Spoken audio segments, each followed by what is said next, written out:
એના 6 મહિના નહીં થયા અને આપે રૂપે આખા એના ઘરનું વાતાવરણ, એના મનનું વાતાવરણ અને આખા જગતનું વાતાવરણ એનો આખું આનંદમય દેખાતું થઈ ગયું કે માં હવે અમને વિશ્વાસ છે કે અમે માં ડૂબવાના, હવે અમે તરી ગયા.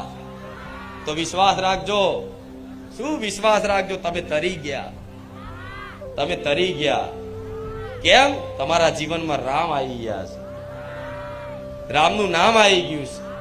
કલયુગ કેવલ નામ આધારા, સુમીર સુમીર નર ઉતરી પારા. મતલબ કલયુગમાં ખાલી ભગવાનનું નામ જ તમારું કલ્યાણ ઉદ્ધાર કરી શકે છે. બીજું કોઈ સાધન, કોઈ વિધિ પદ્ધતિ કામ આવતી.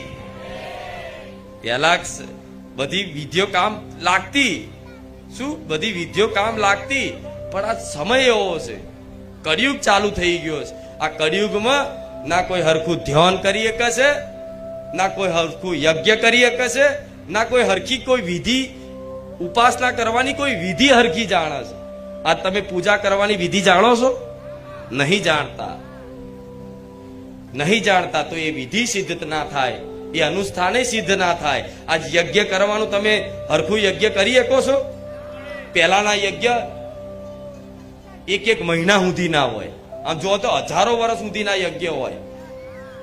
પણ 100 વર્ષ પહેલાની વાત કરું ને તો 11 દિવસના હવન થતા, યજ્ઞ થતા.